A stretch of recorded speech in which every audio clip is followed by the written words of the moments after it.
back home in Saudi Arabia, the land where women cannot drive. But I was driving that day. I live in a gated community with my son. As a single mom, I was able to drive in that gated community. We're driving back home, and my son asks, "Mommy, can we go to the mall?" And I look at him and I say, "We need a car." He looks at me like I'm a crazy woman. "Mommy, you're driving a car." "Oh yes, we need a boy to drive mommy's car outside the camp, the community where I lived." And he asked me, "Can I drive your car?" And I said, "Budi, you're 6. When you're 16, when you're 16, you will drive my car." And he looks at me and he says, "Mommy, how old are you?" And I said, "I'm 32. And he says, "Is that older than 16? So that's how my story started, questioning the status quo of my country. I lived in the US in 2009, where I got my first driver's license at the age of 30. I went to school with 16 years old girls and boys to study to get my driver's license. I went back home. I was paying the loan for my car for 4 years, and my car was parked next to my house because I couldn't drive it outside the community. And it was a Cadillac SRX. You can feel like it's so beautiful car, and I can only drive it within 1 square kilometer. One day, I was out in the city, and I almost got kidnapped because I couldn't find a car at 9 p.m. at night to drive me back to where I live. And I got so mad that day, and I said, I'm going to do something about it. So I grew up as a Saudi woman with a big list of things I cannot do. It would be easier to list the things I can do, but I grew up with one persistence: how to do them, one by one. It was 2011, and the Arab Spring was going on, and I had this idea that what if we call a day of action for women to drive? But it was so terrifying because in 1990, there were a group of women, 47 women, who protested the ban on women driving. Those 47 women lost their jobs. They were arrested. They signed pledges never to drive again on Saudi lands. They were harassed all these years. For 21 years, these women were harassed, called all degrading names of the book. If you think nasty woman is degrading, wait until you hear the list of names they've been called. So it was 21 years from the time these women drove. My research led me to the realization that there is no law in the country that ban women from driving. It was a taboo enshrined in fatwas that says driving is haram, means forbidden in Islam. So that realization, with my driver license and the power of social media, led to the Women to Drive movement. I co-founded the movement, but I led it. But before I tell you the story of the movement, have anyone asked why women can't drive in my country? Anyone thought of that? Ask a question? Can you give me a wild thought why women can't drive in the country? Anyone? Give me a wild thought. Not capable? What else? Think, why we're not allowed to drive in my country? Family? Okay. You'll be surprised. We've been told we can't drive because we're queens. And queens don't drive their cars. They're served. There are chauffeurs driving them around, and you have to be protected like a queen. I'll take care of you. Actually, there is a study, official study, that was presented in the Consultative Council in Saudi Arabia. 150 copies were handed to the members. And that study says that in societies where women can drive, like in Australia, adultery, illegal children, divorce rates, prostitute, is more than societies where women can drive. I'm not kidding, that study exists in Saudi Arabia. But the real reason why we can drive is the guardianship system that we have in my country, where it doesn't recognize me as a woman, as a full citizen in my country. I'm always in need of a male guardian to take decisions on my behalf. a lot of people don't know that much about Saudi Arabia and other than the news, whatever awful things you see about in the news. But allow me to just give you some random facts about my country, to just introduce you to my world. So Australia is 3.5 times as large as Saudi Arabia, so we're a really huge country. We are the size of Western Europe. We're the same population. You're 23 million, we're 23 million. But we have 17% of the proven reserved oils in the world, oil in the world. It's a very rich country. Saudi Arabia is the birthplace of Islam. That's why it's very strategic to Muslims. 1.2 billion Muslim, half of them are women, look up to Saudi women. So we are the role models for the Muslim women around the world. So whatever affects us does affect Muslims around the world. Something interesting about Saudi Arabia, we're one of the youngest nations in the world. Over 46% of us under the age of 24. Really young. Something also interesting about Saudi Arabia, it snows in the desert. Where 75% of our land is covered with beautiful desert, the largest sand desert in the world, called the Empty Quarter, or Rub' al-Khali, but it does snow in the north. We have a very beautiful country when it comes to nature. I want to tell you random things about women in my country. The male guardianship is one of the biggest obstacles when it comes to women like me. We make more college graduates than men.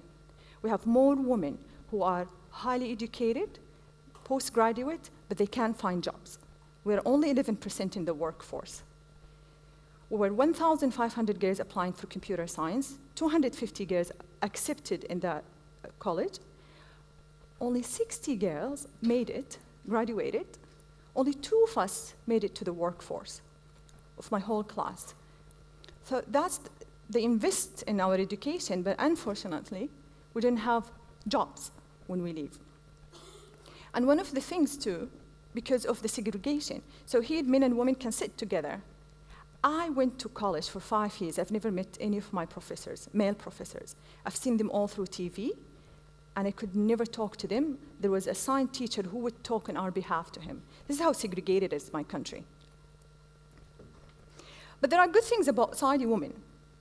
We do have 10 paid weeks of maternity leave and up to 4 years with 1/4 of your salary if you have a child in your lifetime as a employee. I shouldn't go here. Let me tell you something about the movement now, the June 17 movement. So June 17, we announced about it a month before June 17. And the country went crazy when we announced about it. The girls, they were just waiting for this minute that someone announced there is a day of action where if you can drive, we didn't want accidents that day, take the car and drive. The problem, we have a lot of people who are very excited about the movement. We did a survey, and 84% of the women, I'm pretty sure these 16% were men, they said, yes, we want to start driving on June 17. But most of them didn't have driver's license. So we had to start another movement called Teach Me How to Drive, where we collect volunteers. We go to the desert, because we cannot drive in the city. We go to the desert, deserted area, and teach these girls. My car had a huge accident because I was teaching someone how to drive on my car. But we did it. So nothing would stop us from driving on that day of action. Another problem, people are not normalized to see women driving in the streets. So one of us had to lead by an example, I would say. I asked all the group who wants to go and drive, take a video and post it as a proof that we can drive, because what they told us, there are men wolves that will rape you, and they will harass you, and they will hit your car if they see you driving. We wanted to show that we are a civilized society, that women can drive peacefully in the streets, and it's okay to see a woman behind the driving wheel. Who did that? That was me. So I took my car, I drove in the city, I posted a video, and that was really in Arabic. I was speaking in Arabic, and that was only to tell women go out and drive on June 17. I posted on YouTube, I slept the next morning. It was worldwide trending. And I remember someone from Australia was commenting on that. You can find the comment. He's like, why everyone is watching this video? It's just a woman driving. And I was speaking in Arabic, of course, he didn't understand. 700,000 views that day. We had to bring it down because it was so offensive. All the comments, I started receiving phone calls, I started receiving death threats. People showed up in my office. That terrified me because I was thinking, what's going to happen to the women on June 17 when they drive? I had to drive again. And this time, I asked my brother to drive with me, to give me his car. And I said, I want to get arrested. Yes. I drove by a police car, and I got arrested, interrogated with me, they let me go. 2 a.m., they knock on my door, the secret police. And that means you are a threat to the national security in my country when they come to take you this way. No trial, no warrant, I was sent to jail. But when I was in jail, I didn't know what was going on around. I didn't know why I was in jail. And I remember the piece of paper saying, driving while female.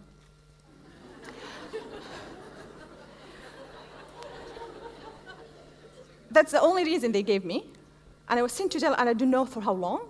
I don't know what was my crime other than driving. So when I was there, I was really busy with doing something else. You can read about it in my memoir. I wasn't really busy with the movement. But my group really they were so afraid. They brought down all the social media accounts. Some of them left the country even because they were targeting the group to put them in jail. But something very interesting happened when I was in jail.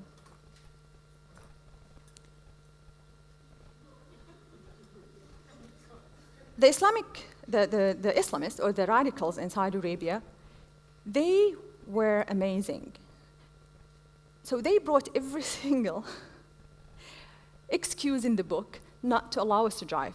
So the Friday sermons, when I was in jail, went into frenzy. They're calling me West agent, they're calling me corrupter. I was called disrespectful and a whore.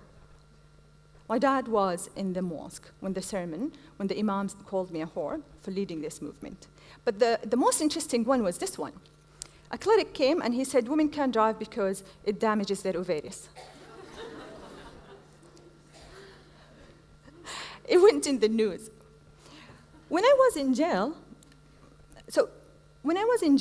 it was like a fight before I went to jail, it was a fight between us and the men. So these stickers were showing up in Saudi Arabia, like don't allow women to drive. They started the Hamlat al-Iqal, where we're going to beat any women drivers. And guys said, okay, we will throw the shoes in you if you even dare to beat us. And a group of students in the US, they started, I don't know, they are in the US, but they said, we're going to protect any women drivers on June 17. That was amazing. And when I was in jail, we had amazing, amazing artists. This is a Brazilian artist. I didn't know about these things. I was in jail. This amazing artist, his name is Carlos Latif, he did the logo for us, Women to Drive. And something else happened. So I'm sorry, I talked about all these things. The whole world talked about it. So when I was in jail, before I went to jail, no one wanted to talk about the movement. No one gave us a boost. No one mentioned it. We were trying to reach to the media to gain eligibility and protection. So when the world knows, everyone will be focused in Saudi Arabia on the day of action, and those women will create protection for them. No one wanted to write about the story until I was sent to jail. So it was a bliss in disguise. So the whole world, and I mean really the whole world, they took the video, they translated it to the Australians so they can understand why everyone is watching that video. But the whole world really talked about it while I was in jail, that the woman that was sent to jail for driving a car. And all these amazing social media people who I don't know, I've never met in my life, they started changing their profile pictures. And I remember one of my friends taking a screenshot of all her friends on Facebook, changing their profile photo with Free Manal profile photo. I didn't even know about these things. I was really overwhelmed when I came out. But the beautiful thing that when I was there, I lost really all hope that women will be so scared to drive on June 17, the day of action. But it wasn't. It was only the rain. It was only the drop that started the rain. My dad had to go to the king, and he asked for a pardon, and I was released after 9 days. When the day of action, June 17 happened, over 100 women drove that day, posted videos of them on YouTube in support of the movement. And ever since that day, we never stopped campaigning. And even mom, she's like, they're going to send you back to jail. And I'm like, I will stop when the first driver license is issued to a Saudi woman. We continued campaigning for 7 years. So it took 21 years from 1990 to 2011 to break a taboo. And 7 years, when the movement gained amazing momentum around the world. So Femin, if anyone is familiar with Femin, they are the ladies, very pretty ladies, they go topless to protest. It's amazing. In Saudi Arabia, you just drive a car to get attention. In Berlin, they went to the embassy and they flipped the bird. I love my country and I'm proud to be Saudi. I wouldn't do that, of course. It would be nice just to, to show topless. In the US, they started Honk for Saudi women. Around the world, it was amazing. In Italy, I drive with Manal. This is my youngest fan. She was driving her own horsey. And here in Australia, this is from Melbourne, actually. They started a Facebook page called Manal Driving School. Anyone seen MIA? Bad Girls? Did you know that was inspired by the movement? Yes. I love her, if I ever see her. They found my picture in IKEA as a stock photo. They sent me this photo. And these posters showed all over Saudi Arabia. That was in New York, that poster, one of the artists. It was an amazing movement that really inspired the whole world. People talked about it, like Hillary Clinton called it courageous. And what happened, September 26, 2017, I was here in New South Wales, 5 a.m., I look at my phone. I never look at my phone when I wake up. I looked at my phone to look at the time. I see a flash news from BBC saying the driving ban is lifted. The driving ban on Saudi women is to be lifted. That day I cried of joy because it took 7 years of my life campaigning. And in June,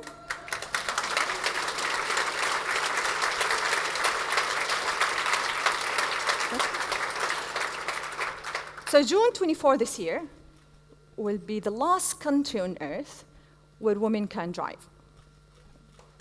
So that day, if you drive, go to this website. It's not up yet. I'm looking for someone to help me with this website. It's called Miles for Freedom. I bought the domain, milesforfreedom.net. And you can walk, ride a bike, drive, because we cannot do these things in my country. We don't have pedestrian city. I cannot run in the park. We don't have parks.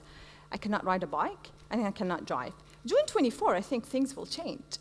So if you walk as a lady, as a woman, around the world will be a map. You tag yourself and say, I dedicate these miles to the women of Saudi Arabia. It's a solitude day for us Saudi women. And as I say, I'm really proud to live through this ban, to fight the ban, and live to see the days where women drive. I'm going to go drive in the same streets where I got arrested with my son.